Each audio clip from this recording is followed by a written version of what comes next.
Sebelumnya ini kami perkenalkan diri, kami dari mahasiswa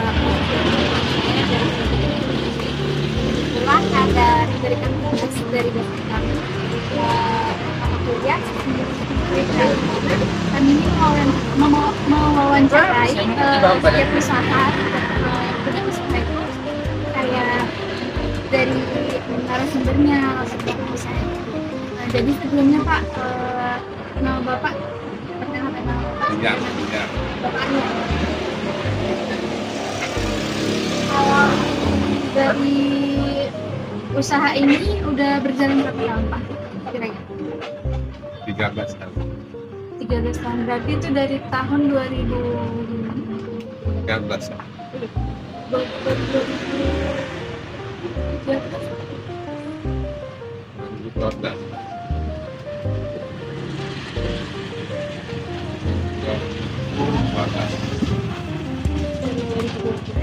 Jadi semenjak tahun 2012, apakah Bapak ngejalani seperti ini tuh kayak misalnya langsung ada karyawan atau sendiri dulu atau gimana?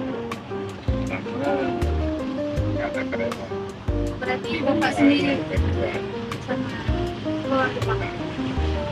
Terus untuk penambahan karyawan Bapak mulai dari tahun berapa? 14.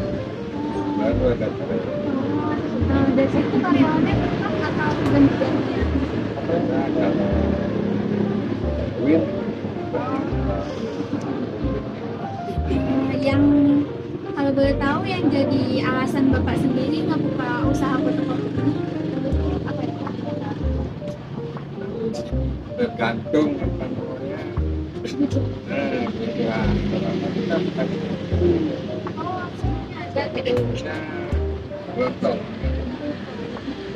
Berarti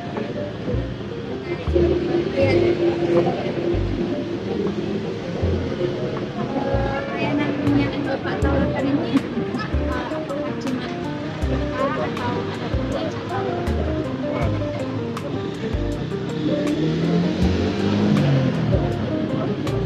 Berarti yang menjadi target Bapak di sini apakah siswa atau kantor atau layanan umum? Jadi di sini saya melanjutkan pertanyaan dari rekan saya. Nah, untuk pencatatan keuangan di fotokopi ini bagaimana Pak? Apakah secara manual atau sudah menggunakan sistem? manual. Masih manual berarti Pak. Nah, untuk tantangan nih Pak, biasanya kan kita ketahui bahwa di sekitar sini kan fotokopi bukan cuma Bapak, ada juga gitu kan. Jadi Bapak mengatasi hadapi dalam menjalankan usaha fotokopi ini gimana Pak? Persaingannya gitu. Iya. Kita jangan mahal-mahal jualnya gitu. Apa yang ada orang kita harus ada. Ya, kayak tadi kan kertas layang warna hitam terpaksa kita cari di Matang. Di Medan nggak ada. Dari mana nggak tahu kita kan. Iya, iya. Nah, kayak gitu. Apa yang ada harus ada. Kayak gitu lah. Jadi kan untuk menentuan harganya juga gimana Pak dari fotokopi sini? Harus terendah, nggak boleh tinggi, ya kan? Ya, seimbang lah, kurang-kurang sedikit. Lain? Jadi Pak, untuk saat ini kan usaha Bapak kan udah termasuk berkembang nih. Jadi untuk di era digital sekarang, usaha ini apakah sudah menggunakan sistem kayak misalnya mau pesan atau mau fotokopi, itu bisa kirim ke via WhatsApp atau ke email gitu Pak untuk mempermudah konsumen gitu Pak? Kalau orang kerja kan udah datang ke sini.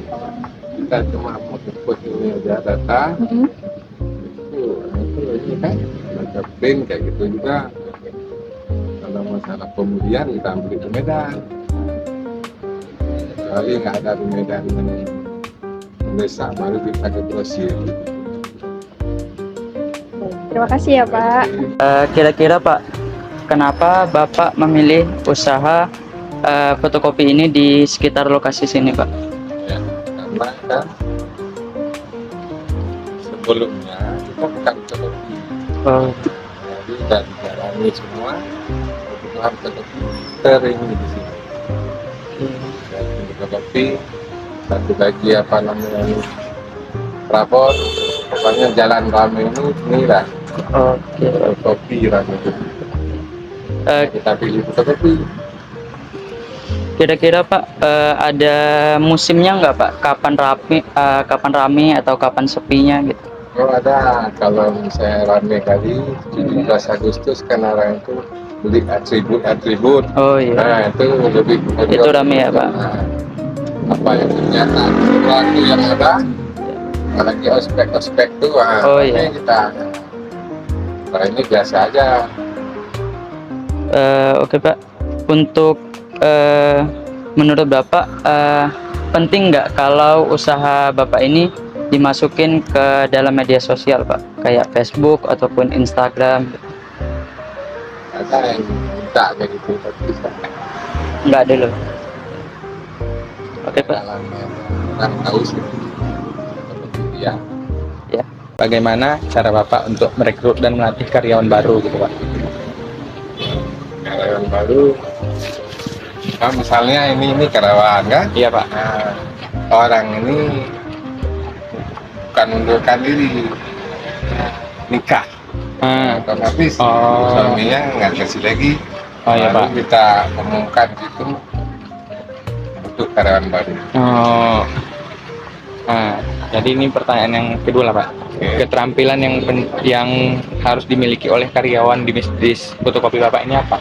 Harus bisa fotokopi, minimalnya harus print kan. Oh, Nah, ada orang nggak tahu apa-apa, bisa kita ini apa pelatihan gitu Pak ya, pelatihan. juga. Nggak semuanya karyawan bisa, enggak. Dari nggak bisa kita kasih bisa, kita ajarin sedikit-sedikit. Tapi harus ini jangan lembek orangnya. Oh iya. Harus ciketan apa? Lihai gitu. Oh ya. iya Pak. Harus cepat lah gesit gitu. Cepet, gesik. Ini gesik nih orangnya. Oh iya Pak. Bagaimana cara Bapak menghadapi pelanggan yang komplain atau tidak puas terhadap pelayanan atau mungkin dari barang-barang yang ini Bapak jual?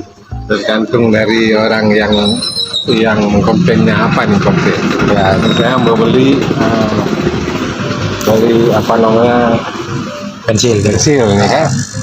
Oh ini kurang bagus, kita kasih yang bagus lagi. Nah, gitu. Jadi tetap ada Solusinya. ya Ah. solusinya Pak. Jadi Apa? kalau misal pelanggan itu komplain terhadap pelayanan atau mungkin entah karena terlambat atau kurang Oh, kita respon, minta maaf karena kayak mana, pokoknya diutamakan tuh pelanggan. kan? kepuasan pelanggan. Pelanggan. Baik Pak. Bagaimana Bapak mengatasi jika ada kenaikan harga bahan baku secara tiba-tiba gitu Pak? Jadi yang mungkin biasanya pensil ini dijual 2.000 nih, tiba-tiba rupanya besoknya itu harganya 3.000 gitu. Cuma sementara konsumen kan taunya harganya itu 2.000 biasanya gitu. Kita kasih tahu kan banyak pilihannya. Iya benar. Terus kalau mau beli ini pensil nih 2.000. Yang 2000 aja lah. Kita kasih yang 1.000, ada juga yang kenaikan kayak gitu, kita bilang ini naik 1.000. Kalau bisa ambil kalau nggak ganti yang lain gitu. Apakah usaha Bapak ini sudah memiliki izin usaha resmi atau NIB, SIUP atau dan lain sebagainya Pak? Sudah. Sudah ada Pak? Sudah punya izin resmi sudah Pak? Jadi Pak mungkin pertanyaan terakhir ini Pak, bagaimana orang Bapak cara mengatur stok bahan itu, stok barang lah biar nggak kehabisan atau kelebihan stok gitu? Kan kita lihat stoknya berapa kurang, kita tahu lagi. Nah, itu dari Medan. Jadi memang pemesanan stok itu tiap minggu atau tiap bulan Pak? Bulan. Tiap bulan ya? Jadi kalau misalnya ada yang habis baru dipesan Nah, lagi. pesan lagi. Yang habis udah kurang sedikit pesan lagi. Jadi nggak akan habis kan. Berarti nggak ada barang yang terstok lama di gudang gitu Pak? Nggak ada. Kecuali barang yang laku-laku keras, tapi kita stok banyak. Oke Pak, jadi mungkin terima kasih banyak Pak udah kasih waktu juga ke kami. Oke. Wawancara Bapak. Terima kasih banyak Pak.